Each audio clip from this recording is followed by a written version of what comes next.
King of Glory International Ministries. தேவரீர் நீர் சகலமும் செய்ய வல்லவர். தேவனே உமக்கொப்பான தேவன் யார்? தேவனே சகலமும் செய்ய வல்லவர். ஓ தேவனே உமக்கொப்பான தேவன் யார்? நீ செய்ய நினைத்தது, நீ செய்ய நினைத்தது நிறைவேறும். நீ செய்வதை தடுப்பவன் யார்? சொல்லுங்கள் அவரை பார்த்து. நீ செய்வதை தடுப்பவன் யார்? தேவரீ நீ சகலமும் செய்ய வல்லவர். ஓ தேவனே உமக்கொப்பான தேவன் யார்? தரிசனம் தந்தவர் அவர் அல்லவோ? தவறாமல் நிறைவேற்றி முடிப்பீரே. சவால்கள் என்றும் ஜெயித்திடுவே. சர்வ வல்லவர், தரிசனம் தந்தவர் நீர் அல்லவோ? தவறாமல் நிறைவேற்றி முடிப்பீரே. சவால்கள் என்றும் ஜெயித்திடுவே. எந்த சர்வ வல்லவர் நீதானே. தேவரீ நீர் சகலமும் செய்ய வல்லவர். ஓ தேவனே உமக்கொப்பான தேவன் யார்? நீ செய்ய நினைத்தது, நீ செய்ய நினைத்தது நிறைவேறும். நீ செய்வதை தடுப்பவன். அவரை பார்த்து சொல்லுங்க, ஆண்டவரே நீங்க செய்ய நினைத்தது என் வாழ்க்கையில நிறைவேறும். விசுவாசத்தோடு அறிக்கை செய்து, தேவனே நீ சகலமும், தேவரீ நீ சகலமும் செய்ய வல்லவர். ஓ தேவனே உமக்கொப்பான தேவன் யார்? கிறிஸ்துவுக்குள் பிரியமானவர்களே, ஆண்டவரும் இரட்சகருமா இருக்கிற இயேசு கிறிஸ்துவின் இனிய நாமத்தில் உங்களுக்கு என்னுடைய அன்பின் வாழ்த்துதல். தேவ கிருபையினால் நீங்கள் சுகமாய் ஆசீர்வாதமாய் இருப்பதற்காய் ஆண்டவருக்கு நன்றி செலுத்துகிறேன். இந்த ஆண்டிலே 4 மாதங்களை நம்மை அழகாய் நடத்தி வந்து இந்த 5வது மாதத்திலும் தேவன் நம்மை பிரவேசிக்க பண்ணியிருக்கிறார். ஒவ்வொரு மாதமும் அந்த முதல் தேதியிலே ஒரு ஆசீர்வாதமான வசனத்தை நாம் தியானிப்பது வழக்கம். இந்த மே மாதத்திற்காய் தேவனுடைய சமூகத்தில் இருந்த பொழுது ஆண்டவர் ஒரு வித்தியாசமான ஒரு வார்த்தையை கொடுத்தார். இந்த வார்த்தை மிக ஆச்சரியமானது. இதை குறித்து உங்களோடு நான் பேச விரும்புகிறேன். இந்த வசனம் சொல்லுகிறது, லூக்கா 6வது அதிகாரம் 40வது வசனம், சீஷன் தன் குருவுக்கு மேற்பட்டவன் அல்ல, தேறின எவனும் தன் குருவை போல் இருப்பான். சீஷன் தன் குருவுக்கு மேற்பட்டவன் அல்ல. ஒரு சீஷன் தன் குருவை மிஞ்ச முடியாது. ஏனென்றால் ஒரு குருவானவன், ஒரு நல்ல உண்மையான ஒரு குரு, ஒரு டீச்சர் வெறும் வித்தைகளையும் பாடங்களையும் மட்டும் படிப்பித்து கொடுப்பதில்லை.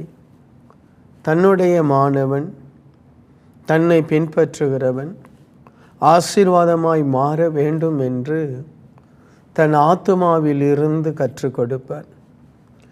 அதாவது அறிவிலிருந்து கற்றுக் கொடுக்கிறது ஒரு விதம், ஆனால் தன் ஆத்துமாவிலிருந்து தன் முழு இருதயத்தோடு பாசத்தோடு தன்னுடைய மாணவனுக்கு ஒரு குருவானவர் சொல்லிக் கொடுக்கிறார் பாருங்க. அதற்கு இணை இல்லை. பிற்காலத்தில் அந்த மாணவன் அவரை விட உயர்ந்த நிலைமைக்கு போனாலும் அந்த குருவை பார்த்தவுடன் அந்த மாணவன் சொல்லுவான், ஐயா நீங்கள் இல்லாமல் நான் இல்லை, உங்களுடைய ஆசீர்வாதம் தான் என்னை உயர்த்தினது. நீங்கள் ஒரு சின்ன அளவிலே எனக்கு கற்றுக் கொடுத்தீங்க. இன்றைக்கு கடவுள் என்னை உயர்ந்த நிலைமையில் வைத்தாலும் நீங்கள் என்னை உருவாக்கினதைப் போல ஒருவரும் உருவாக்கினதில்லை.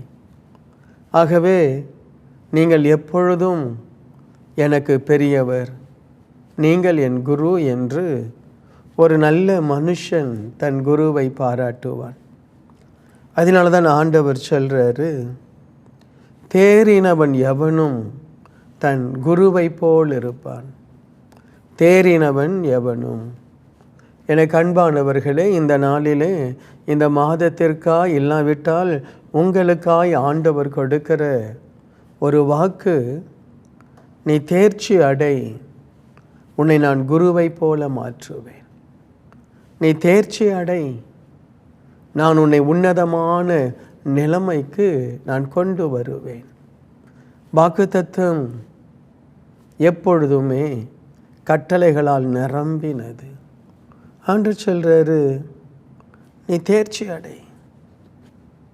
என்னுடைய உபதேசத்தில், என்னுடைய வார்த்தையில், என்னுடைய வசனத்தில் நான் கற்றுக் கொடுக்கக்கூடிய அந்த நன்மைகளில் நீ தேர்ச்சி அடை.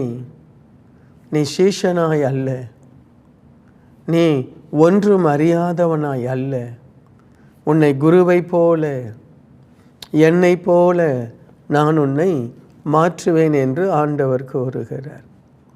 பிரியமானவர்களே, இந்த மே மாதத்தில் ஆண்டவர் உங்களை எல்லாவற்றிலும் தேர்ச்சி அடைய வைப்பார். ஒருவேளை பிள்ளைகள் எக்ஸாம் எழுதி ரிசல்ட்டுக்காய் காத்திருக்கலாம். தேவன் உங்களை தேர்ச்சி அடைய பண்ணுவார்.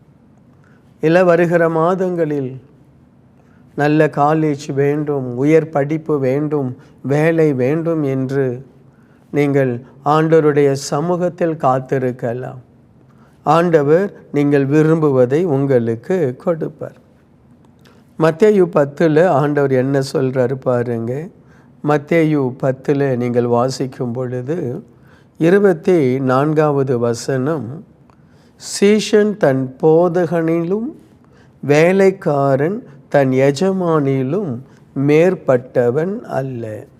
ஆண்டவர் சொல்கிறாரு, சீஷன் தன் போதகனிலும் வேலைக்காரன் தன் எஜமானிலும் மேற்பட்டவன் அல்ல. சீஷன் தன் போதகனை போலவும் வேலைக்காரன் தன் எஜமானை போலவும் இருப்பது போதும். வீட்டு எஜமானையே பெயல் செபுல் என்று சொல்வார்களானால் அவன் வீட்டாரையும் அப்படி சொல்வது அதிக நிச்சயம் அல்லவா? ஆண்டவர் சொல்கிறாரு, சீஷன் ஒரு போதகனை போல அவன் நடக்கக்கூடாது. ஒரு வேலைக்காரன் எஜமானை போல அவனே முடிவுகளை எடுக்கக்கூடாது.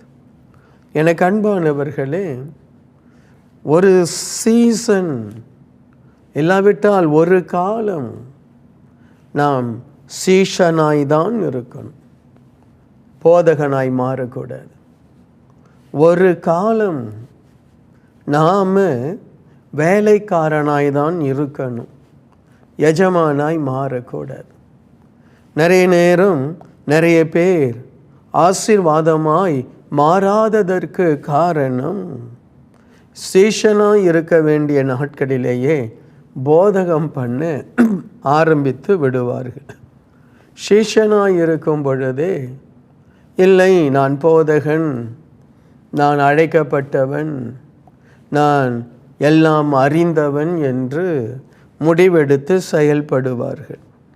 ஆண்டவர் எவ்வளவு ஞானம் நிறைந்த உபதேசத்தை நமக்கு தருகிறார் பாருங்க. தேறினவன் குருவை போல இருப்பான். ஆகவே தேறுவதற்கு முன்பாய் குருவை போல மனதில் எண்ணம் கொண்டிடாது.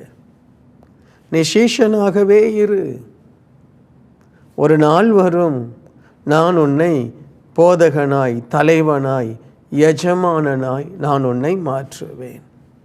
பிரியமானவர்களே, வாழ்க்கையில் தேர்ச்சி அடைவது என்பது தேவனுடைய திட்டத்தின்படி பயணம் செய்வது. ஆண்டவருடைய இன்ஸ்ட்ரக்ஷனை கிளியராக ரிசீவ் பண்ணி அதன்படி நடப்பது.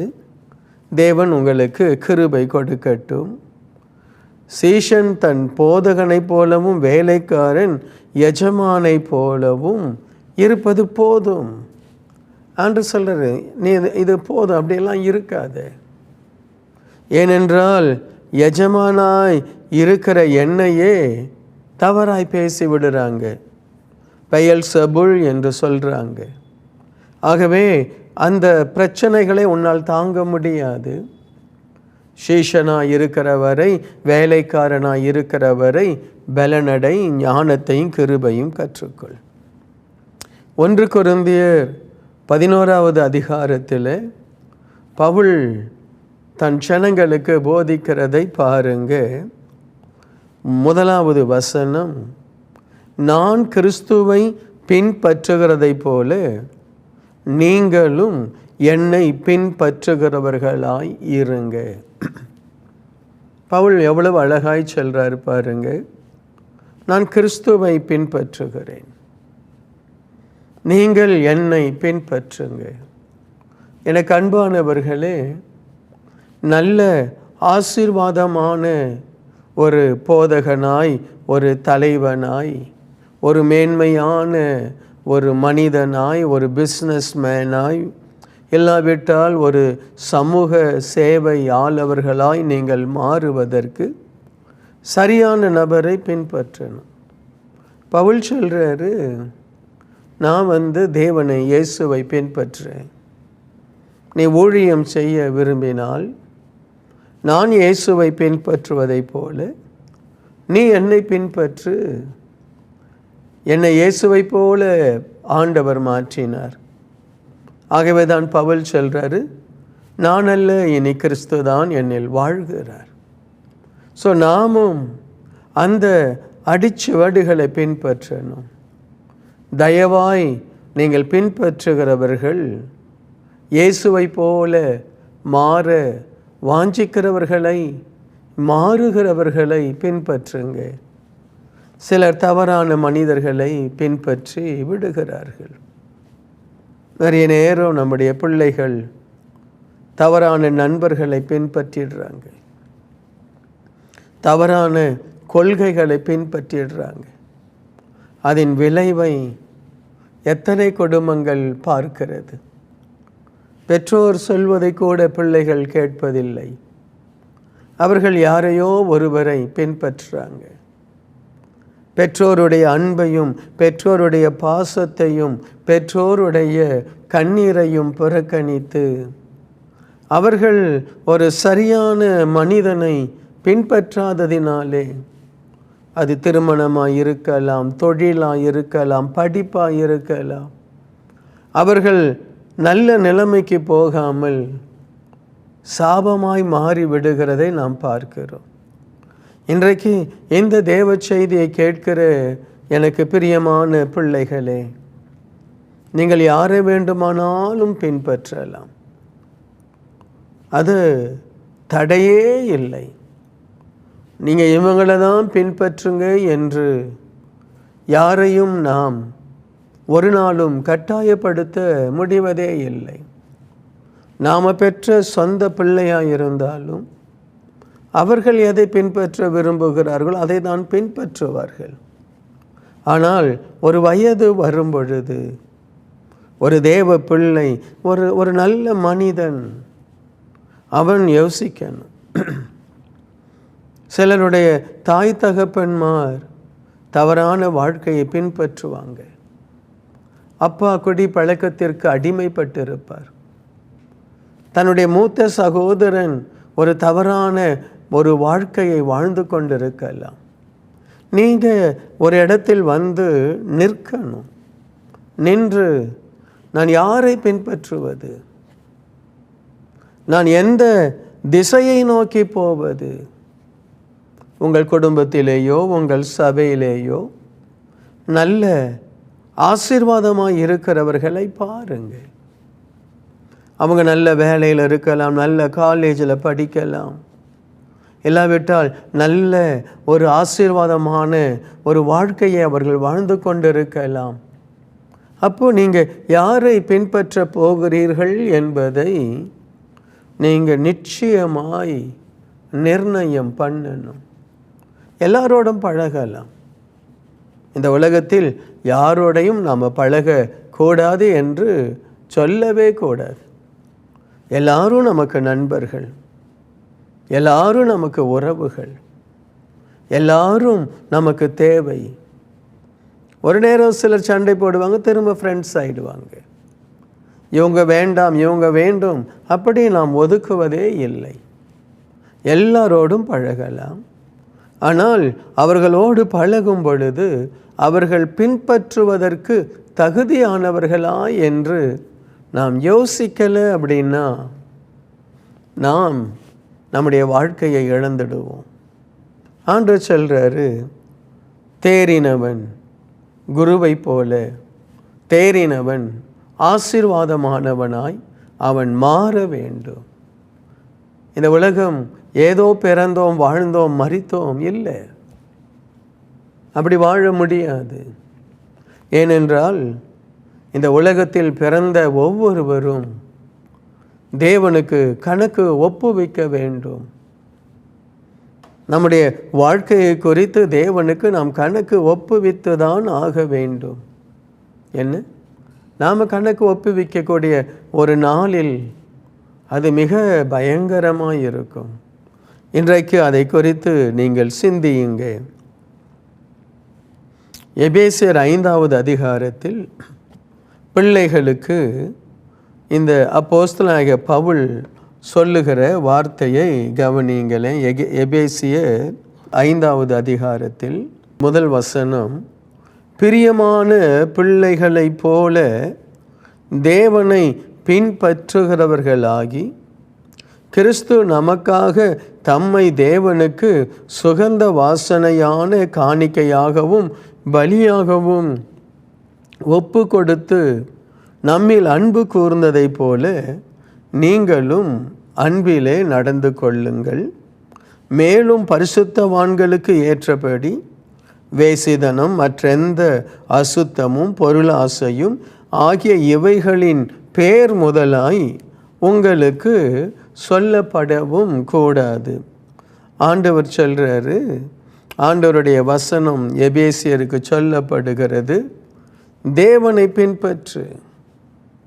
இயேசு எப்படி தேவனுக்காக தன்னை சுகந்த வாசனையான காணிக்கையாக அவர் ஒப்பு கொடுத்து அன்பிலே நடந்து கொண்டாரோ, அதை போல உன் குடும்பத்தில் தேவனுக்காக உன் குடும்பத்திற்காக அன்பிலே நடந்து கொள்.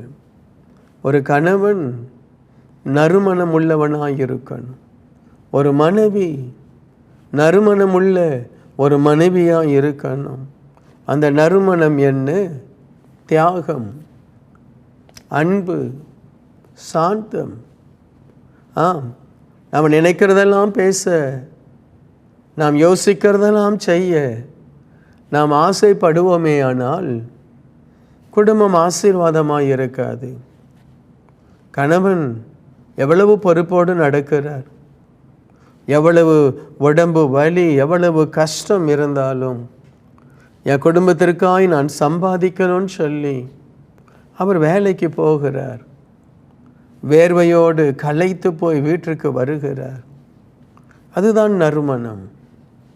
மனைவியும் வேலைக்கு போகிறாங்க, வீட்டிற்கு வந்து அவசரமாய் குழந்தைகளுக்கும் தன் கணவனுக்கும் அவ்வளவு கஷ்டத்தின் மத்தியில் ஆகாரத்தை அவர்கள் சமைத்து கொடுக்கிறாங்க. அதுதான் நறுமணம். அந்த குடும்பத்தில் சந்தோஷமான சத்தம். யாரையோ தங்கள் குடும்பத்தை அவங்க ஃபாலோ பண்ணுறாங்க. அவங்க அப்பா அம்மா நல்லா சந்தோஷமாய் பேசி சிரித்து, அப்பா தன் சம்பளத்தை அம்மா கிட்ட கொடுக்கவும், அம்மா அந்த சம்பளத்தை எடுத்து வீட்டு காரியங்களெல்லாம் கவனித்து அதில் கொஞ்சம் சேர்த்து பண்டிகை நாட்களில் பிள்ளைகளுக்கு நல்ல உணவு நல்ல உடையை வாங்கி தருவதை அந்த மகளோ அந்த கணவனோ தன் பெற்றோரிடத்தில் கற்றுக்கொண்டாங்க. அதனாலே அவங்க குடும்பம் வரும் பொழுது தேறின குடும்பமாய் வருகிறது. தன் தகப்பனை அந்த வாலிப தம்பி பார்க்கிறான். அவருடைய அன்பு, அவருடைய தைரியம், அவருடைய டிசிஷன் மேக்கிங் பவர், அவர் எப்படி தன் குடும்பத்தை நிர்வகிக்கிறார், எப்படி மனைவி பிள்ளைகள் இடத்தில் அன்பாய் இருக்கிறார், அதை அந்த வாலிபன் கற்றுக்கொள்கிறான். அதே பேட்டர்னு தன்னுடைய குடும்பத்தில் அவன் அதை செயல்படுத்துகிறான். பாருங்க, அந்த குடும்பம் எவ்வளவு ஆசீர்வாதமாய் மாறுகிறது. பிரியமானவர்களே, தேறினவர்களாய் நாம் மாறலை அப்படின்னா நல்ல இடத்துல நம்ம குடும்பம் போய் நிற்காது. நாமும் நல்ல ஒரு வாழ்க்கையை வாழ முடியாது. இன்றைக்கு நிறைய பேர் தங்களை ட்ரெயின் பண்ணுவதில்லை. தேறினவன் என்று சொன்னால் தன்னை பயிற்றுவித்து கொள்கிறவன். பாருங்க, சொல்கிறோம், அவர் அந்த செஸ் விளையாடுவதில் ரொம்ப தேறினவர், அவர் அந்த கிரிக்கெட் விளையாடுவதில் ரொம்ப தேறினவர், அவர் நல்ல பாடம் சொல்லி கொடுப்பதில் தேறினவர். நாம் நம்ம வாழ்க்கையில் தேர்ச்சி அடையணும். தோல்விகள் வராதா? நிச்சயம் வரும். நிச்சயம் தோல்விகள் வரும். தோல்விகளுக்காக தவறான முடிவை எடுத்து தங்கள் வாழ்க்கையை கெடுத்து கொள்கிறவர்கள் ஏராளமான பேர். தோல்வி நமக்கு ஒரு படிப்பினையை கற்றுக் கொடுக்கிறது. தோல்விக்கு பயந்து வாழ்கிற வாழ்க்கை தேறினவனுடைய வாழ்க்கை இல்லை. அதுதான் சில நேரத்தில் சிலர் மிக தவறான முடிவுகளை எடுக்கிறாங்க. ஒரு காலேஜுக்கு இடம் கிடைக்கலன்னா தவறான ஒரு முடிவு. தாங்கள் எதிர்பார்த்த அந்த மார்க்கு கிடைக்கலன்னா தவறான ஒரு முடிவு. ஆண்டவர் சொல்கிறாரு, தேர்ச்சி அடைய இன்னும் நாட்கள் உண்டு, வழிகள் உண்டு. உன்னை ஆண்டவர் எதில் வைக்கிறாரோ அதில் தேர்ச்சி அடை. என்ன, ஆண்டவர் உங்களை ஆசீர்வதிப்பார். பாருங்க, ஆண்டவர் இன்னும் அற்புதமான ஒரு காரியத்தை நாம் செய்யணும்னு சொல்லி கற்றுக் கொடுக்கிறார். யோவான் 13வது அதிகாரம் அதில் 13வது வசனத்தை பார்க்கும் பொழுது, நீங்கள் என்னை போதகர் என்றும் ஆண்டவர் என்றும் சொல்லுகிறீர்கள்.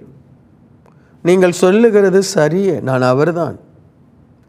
ஆண்டவரும் போதகருமாகிய நானே உங்கள் கால்களை கழுவினது உண்டானால் நீங்களும் ஒருவருடைய கால்களை ஒருவர் கழுவ கடவீர்கள். நான் உங்களுக்கு செய்ததை போல நீங்களும் செய்யும்படி உங்களுக்கு மாதிரியை காண்பித்தேன். ஆண்டவர் சொல்றாரு, தேவகுமாரன் இயேசு கிறிஸ்து, அவரை போல யாருண்டு? அவர் நமக்கு ஒரு உதாரணத்தை, ஒரு மாதிரியை காண்பித்து சென்றிருக்கிறார். அது என்ன? தன் நண்பர்களுடைய கால்களை கழுவுவது. இயேசு மரிப்பதற்கு முன்பாய் கெட்செமனே தோட்டத்தில் போய் தன் சத்துருக்கள் கரத்தில் ஒப்பு கொடுக்கப்படுவதற்கு முன்பாய் தன் சீஷர்களை உட்கார வைத்து அவர்கள் கால்களை கழுவுகிறார். அதிலே அவரை குறித்து கேவலமாய் பேச போகிற பேதுரு உட்கார்ந்திருக்கிறான். யோவான், மற்றவர்கள் உட்கார்ந்திருக்கிறார்கள். அவரை காட்டி கொடுக்க போகிற யூதாஸ் காரியத்தும் அந்த இடத்துல உட்கார்ந்திருக்கிறான். அவருக்கு எல்லாம் தெரியும். ஆனால் ஆண்டவர் சொல்றாரு, நான் உங்கள் கால்களை கழுவுகிறேன். எல்லாரும் குற்றவாளிகள் தான், எல்லாரும் பலவீனமானவர்கள் தான். ஆனால் அதை ஆண்டவர் அவர்களை சுத்திகரிப்பதற்கு அடையாளமாய் கழுவினார். பிரியமானவர்களே, நம்முடைய வாழ்க்கையில் நிறைய பேர் நம்மை சுற்றி உட்கார்ந்து கொண்டிருக்கிறார்கள். நம்மோடு பழகினவர்கள், நம்முடைய நண்பர்கள், நம்முடைய சகோதர சகோதரிகள். நாம் தேறினவனாய் இயேசுவை போல இருக்க வேண்டுமானால் நம்மை தாழ்த்தி அவர்களை போய் பார்த்து பேசிவிடுவது நல்லது. ஒரே ஒரு வாழ்க்கை, அந்த ஒரு வாழ்க்கையில் ஆண்டவர் பாருங்க, மரிப்பதற்கு முன்பாய் தன் சீஷர்கள் கால்களை கழுவிடுறார்.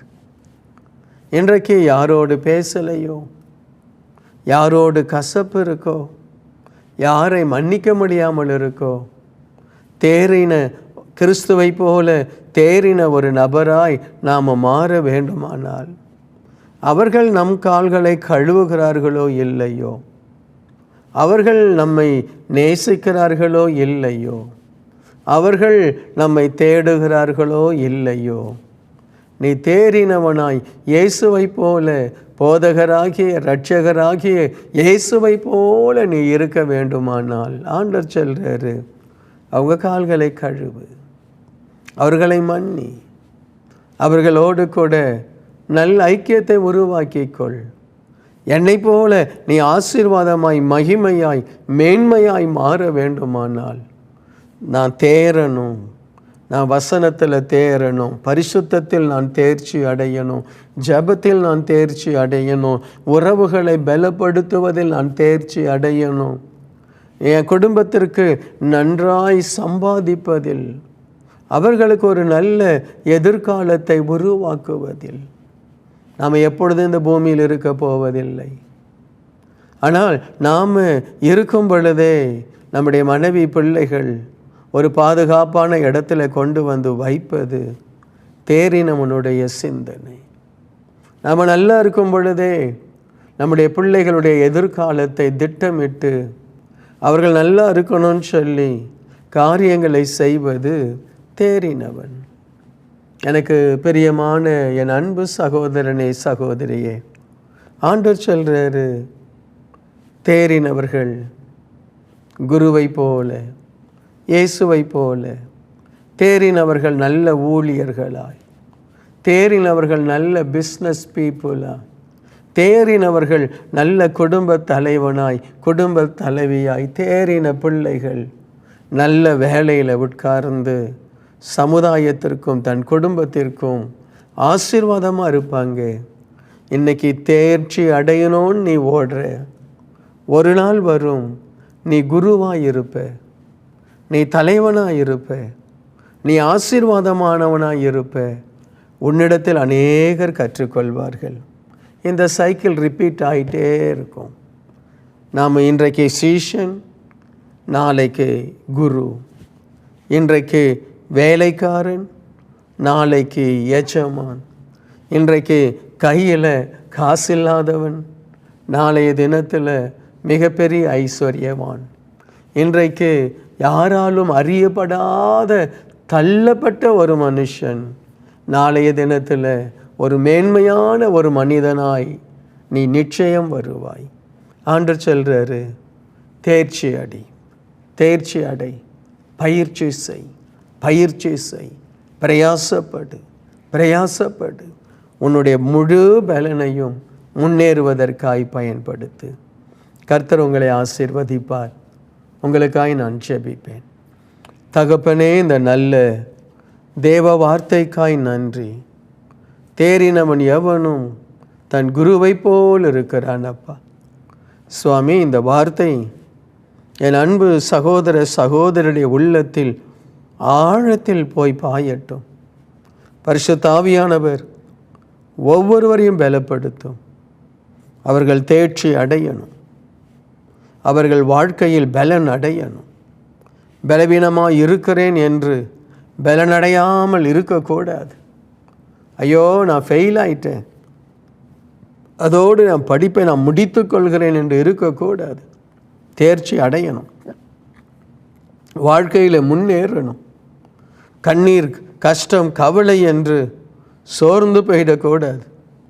ஆண்டவரே, எதிர் அலைக்கு மேலாய் இவர்கள் எழும்பி முன்னேறணும். மற்றவர்களை பார்த்து சோர்ந்திடக்கூடாது. நீர் இவர்களுடைய குரு, நீர் பரிசுத்த ஆவியானவரே, நீர் இவர்களுடைய குரு.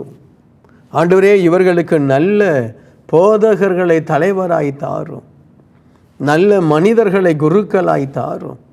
ஆண்டவரே, நல்ல ஞானம் உள்ளவர்களுடைய கரத்தில் இவர்கள் அடங்கி இருந்து ஆசீர்வாதமாய் மாறட்டும். காலம் வருவதற்கு முன்பாய் ஆண்டவரே, சீஷன் குருவாய் மாறிடக்கூடாது.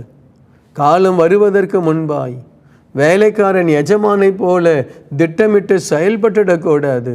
அதற்கு என்று ஒரு காலத்தை வைத்திருக்கிறேன். அந்த காலத்தில் இவர்கள் நீர் எழுப்பிடும், இவர்களை ஆசீர்வாதமாய் வைத்திடும்.